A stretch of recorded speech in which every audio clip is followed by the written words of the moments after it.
Hello and welcome to the Commissioner's Report. I'm Brian Lacey filling in for Jim DeGennaro. On this edition of the Commissioner's Report, we're going to talk with former chair of the Polk County Board of County Commissioners, Melony Bell, and an introduction of sorts to a man who just finished his first year in the Polk County Board of County Commissioners, County Commissioner George Lindsey. Good morning, Brian. How are you? I'm doing fine. How you doing? I'm doing great. It's a first time for me interviewing you here, and just finishing up your first year within the commission. Want to talk to you a little bit about one thing you've become a champion for is probably veterans within the county. Where did your passion for veterans come about? Brian, I didn't have the privilege of serving in the military back in the Vietnam era, but my dad served in World War II, my uncles have served in Korea, and of course I had classmates in high school and college that served in Vietnam. And I've had an affection for veteran services and those who give the sacrifices of time and talent to the service of our country. And when I read the book, The Greatest Generation, that really struck home to me. When I was on the campaign trail a year and a half ago, I was, all of us looking for ways to cut costs and save dollars, and I'm thinking, well, why in the world does the county need a Veteran Services Department when the VA, probably one of the largest organizations in the federal government, should be doing that? But as I learned, VA doesn't always do what they're chartered to do, and the folks here with the county that run the Department of Veteran Services do an excellent job on behalf of all our veterans. Polk County has got over 60,000 veterans, probably one of the largest concentrations of veterans in a single county in our state. It just struck a chord with me that we can't cut corners in providing the services that they have earned and deserved and help them attain.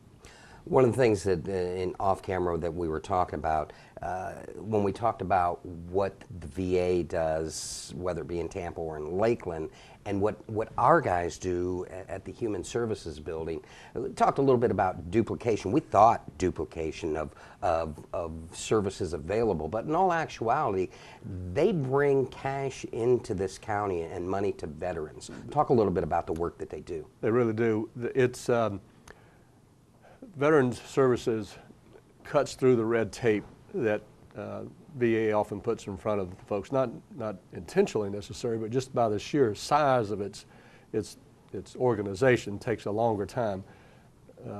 Veterans Services Department helps cut through that red tape, get the benefits and the pensions and the recognition, the medical services that they need and deserve, and also working with our congressional delegation,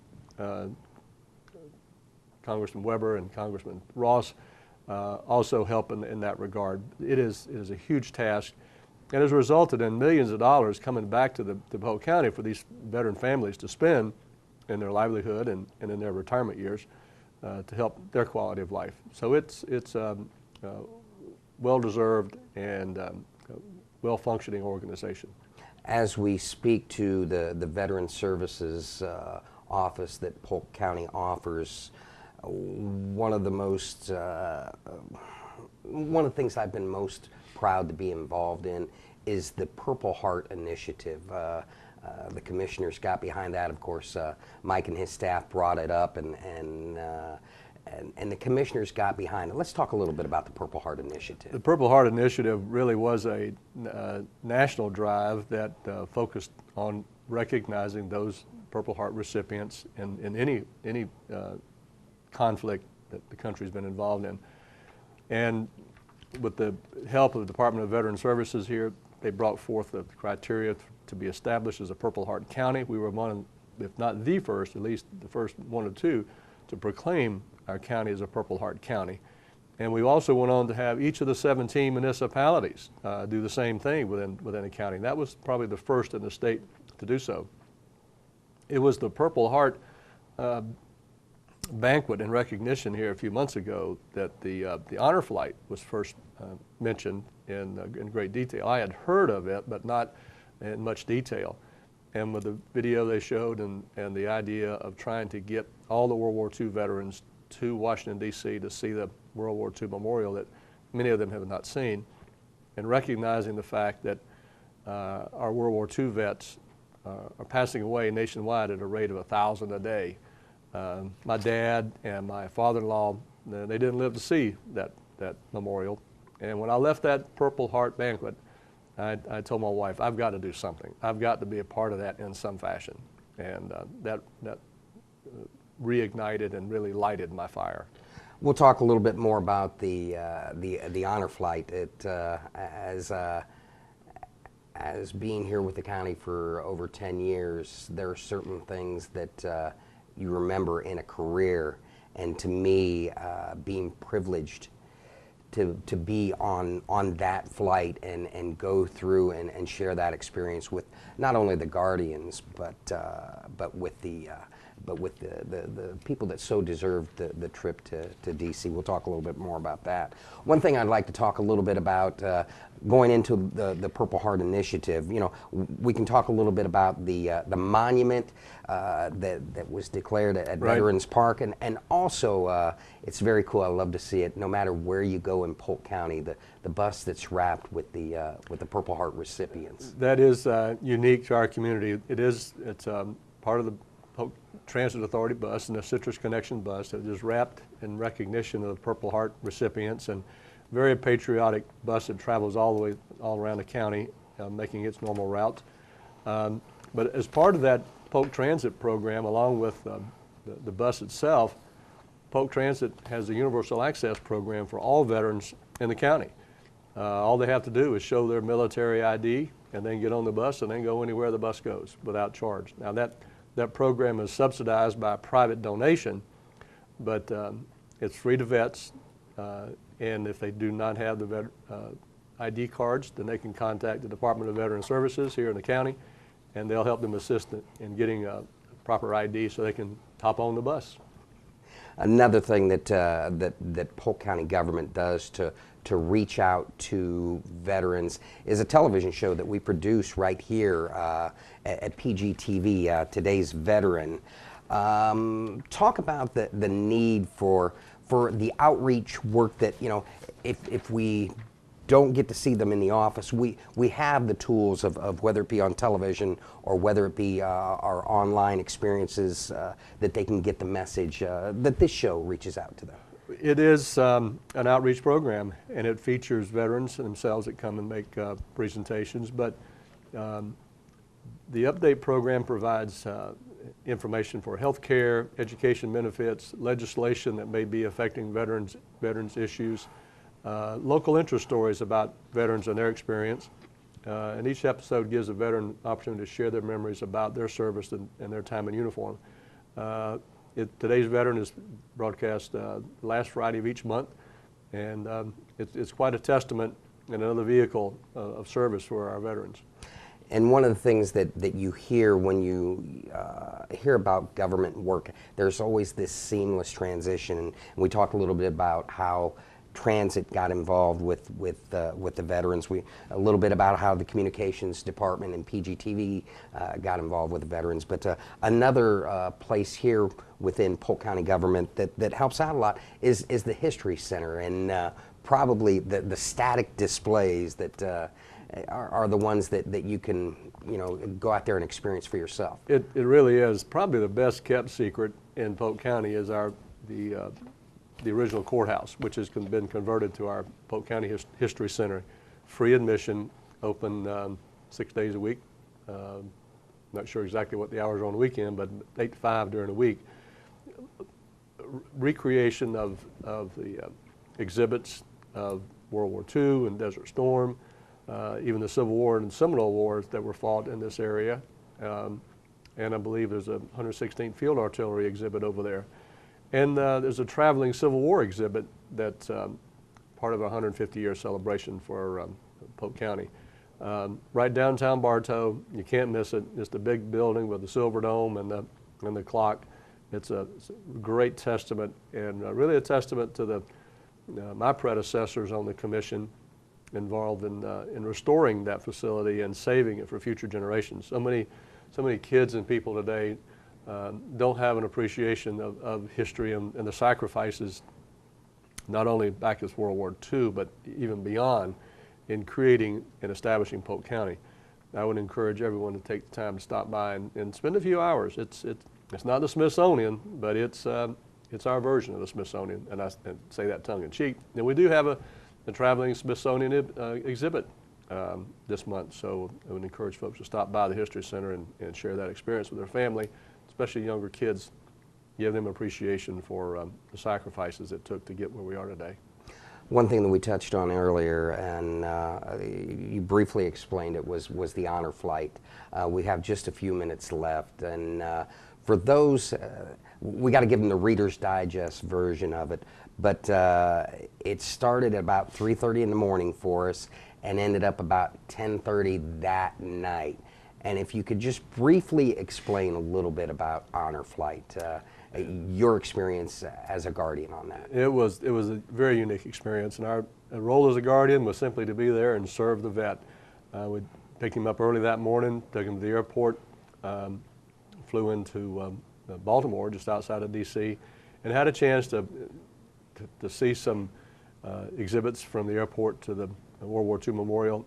It was a fantastic experience. My guy was certainly mobile, but it made it a lot more easy for him to get around in a wheelchair. But probably the most poignant thing about the whole operation was the people along the way that saw the veterans coming through. I told others in the airport when we first arrived, there was our airmen and soldiers and sailors there welcoming us, and that was a very touching moment. And as we left the airport to load the buses, it was, you know, the hustle and bustle of an airport. People coming and going and trying to catch flights and not miss flights. But as that train of wheelchairs and guardians all wearing the same shirt came through that airport, it was like Moses parting the sea. I mean, the people just stopped. And the applause was, wow. And the salutes from veterans, those in uniform and those not, recognizing what we were about. It was just heartfelt, and it was very an emotional thing. But I know you're doing a special on that later, and you captured probably 15 hours so far to pare it down and edit it to a 30-minute program. I'm really looking forward to that. But it was quite an emotional experience. We have about 30 seconds left. If you could inspire those to get behind the honor flight, whether it be you know, helping out as far as donations, or like what you did as a guardian. I would encourage anyone to do that. It is a life-changing experience. If you can sign up as a guardian, the fee was $400. The veteran goes free. The guardian has to pay for himself or herself. If you can't go, simply make the contribution so that someone can. Be there when the flight comes back, because that was probably part of the most exciting part of the day, was seeing the revelations and the celebration of life and the celebration of contribution. That, if you can do nothing else, show up on that day when they come back. Now, Honor Flight 15 flew out of Lakeland last month. Honor Flight 16 is coming out of Lakeland again, I think, in early April. Time has not yet been set, but first few weeks in April. So stay tuned when that might be. And as the minimum, come welcome those folks back. Well, Commissioner Lindsey, I want to thank you for coming on Commissioner's Report today. You make this job easy. I just have to ask one or two questions. You kind of fill them up and tell the folks what they need to know. Well, my privilege to serve Polk County. Thank you. Right. And thank you. And we want to make sure that you stick around for more Commissioner's Report. We'll be back with Commissioner Melony Bell.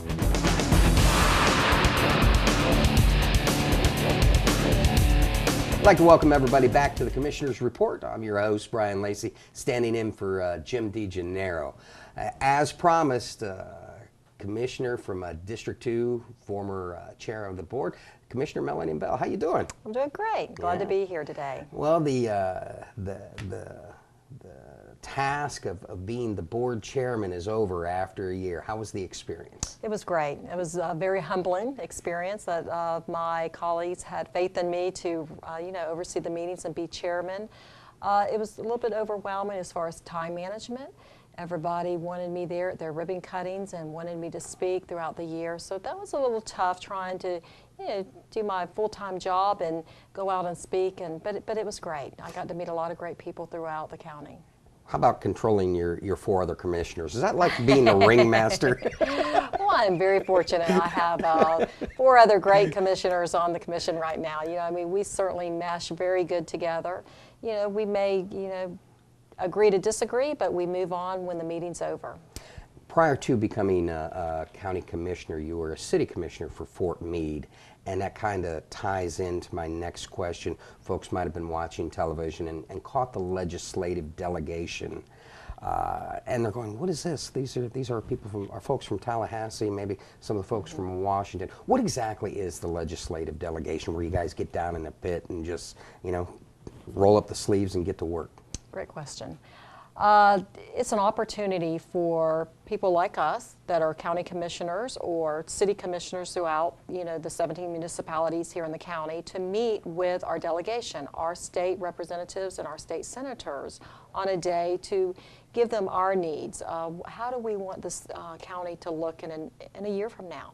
What type of bills are we going to want passed in Tallahassee? So in the morning time, the 5 county commissioners meet with our delegation. And we say delegation, it's the Polk County delegation, the state senators and representatives, but some of them also go into Osceola County and Hillsborough County. But they give their time up to meet with us in the morning time. And we have, before we go into that meeting, the 5 commissioners vote on the top 4 or 5 issues that we want to see passed in Tallahassee this year. I think overall it's just a good time for us to sit down and you talk about issues that you know, wouldn't be on their forefront of, you know, what we would like to see, you know, done in Tallahassee when they go up there, you know, for their 90-day session, or is it 60-day session, I'm sorry, but they start actually in January, so they are there 90 days, but when they start their session. But it's a great opportunity, and this year was unique because we allowed the Polk County School Board to have an hour of our time that we gave up. I think it's been 8 or 9 years since they've been able to go in front of their delegation. So, you know, with Representative McKeel being the chair of the delegation this year, allowed that time for them. So we kind of had to hurry through the meetings, but then it was wonderful to see the delegation meeting with our school board, because the school board and the county needs to work together collaboratively to make this happen for the county. Education is so important on, you know, for economic development for Polk County. So it was neat having the school board come in after us, but it's just a time for us to get together and discuss our issues. As we mentioned, coming from the Fort Meade City Council, you've had a chance to sit on that side and stand before the legislative delegation. And now you're with the County Commission standing before them. Talk about the 2 different experiences. But in all actuality, they pretty much go hand in hand. Well, they do. They do. And being a city commissioner before, I would come up in the afternoon session, come in front of the podium and present whatever grants that the city of Fort Meade was needing. We would explain what we needed. This time, you know, we're sitting down with our delegation in the morning time, and I'm not having to stand in front of a podium and present. So I would say that's a little different. But, you know, we get finished in the morning session and then allow all the cities, their mayors, commissioners, and anybody else that's with nonprofits, that they're able to present in the afternoon session.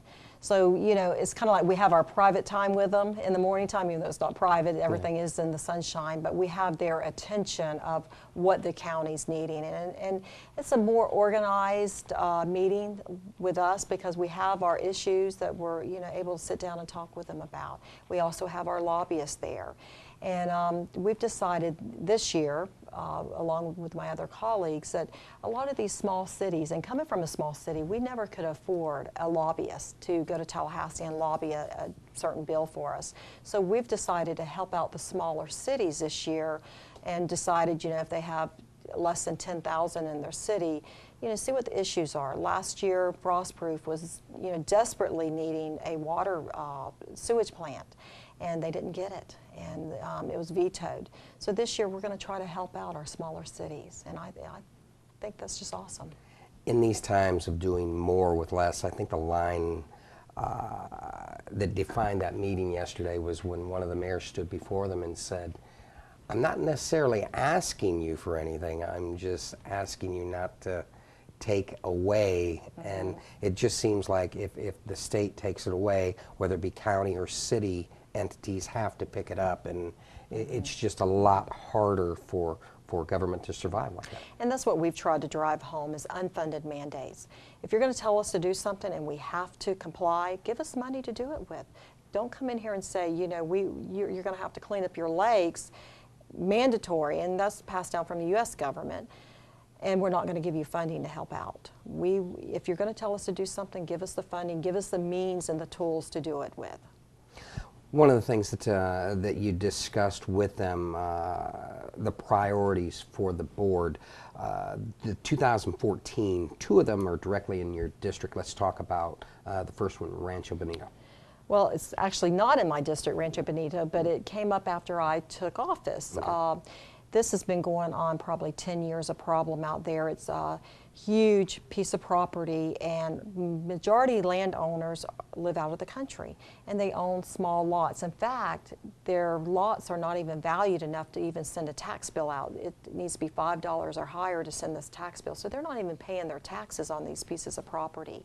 And what's happening is there's a lot of vandalism, a lot of crime, people taking guns out there on the weekends, and the majority of these people that are coming in are from another county, Pasco County. I was out there last month with some law enforcement, and we polled the people that were coming through, and they're just being told, you know, it's a piece of property, take your four-wheelers out there and shoot up and do whatever, you burn cars and all. And so we have been trying and trying. So when I took office, I had these people come to my office and say, you know, we need your help. Other commissioners have tried, nothing's ever been done. You know, we own the adjacent piece of property next to that, and we own cattle, and they're shooting our cows. There's just, you know, a lot of issues going on. So after I did take office, I organized a meeting with CSX, their police officers, actually they're federal police officers, the Freshwater and Game Commission, we had them at the meeting, and other law enforcement agencies of how can we work together to stop this problem out there. You know, I mean, when you own a piece of property and somebody's vandalizing it for no reason, you know, that's your right. So anyways, through the years, the last couple of years, we have tried to come up with certain ordinances. How can we put more, I guess, bite into this ordinance? So we've asked them for someone to sponsor a bill it's a nuisance ordinance that it gives the law enforcement in our community more bite to arrest them and it stick whenever they go to court. So we're excited about that. Everybody was on board yesterday with trying to support that bill. Let's talk a little bit about the Bartow Northern Connector Phase 2.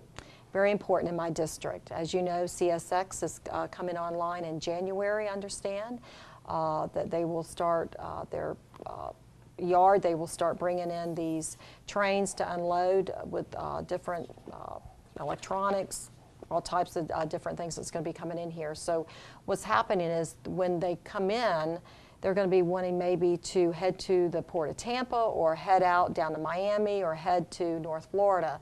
So we have got to get the truck traffic off the roads. And you can imagine Highway 60, you know, if they have 20 rail cars that are going to be unloading, they're going to have 50 or 70 trucks lined up to take this stuff out and take it, you know, throughout the state. Mm-hmm.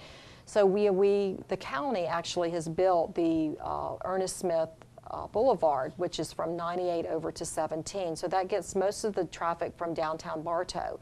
But now we're looking for funding to connect the Highway 17 over to Highway 60 to get all the traffic, the truck traffic, off of downtown corridor for Bartow, which is going to be very important. You know, if people know that we have congested highways and all, they don't want to move here. So important for us for economic development. Another thing that you guys talked about, to borrow a phrase from our tourism and sports marketing, placing heads in beds. Tiger Town funding, the Tigers play a vital role in this Polk County community. Talk a little bit about that.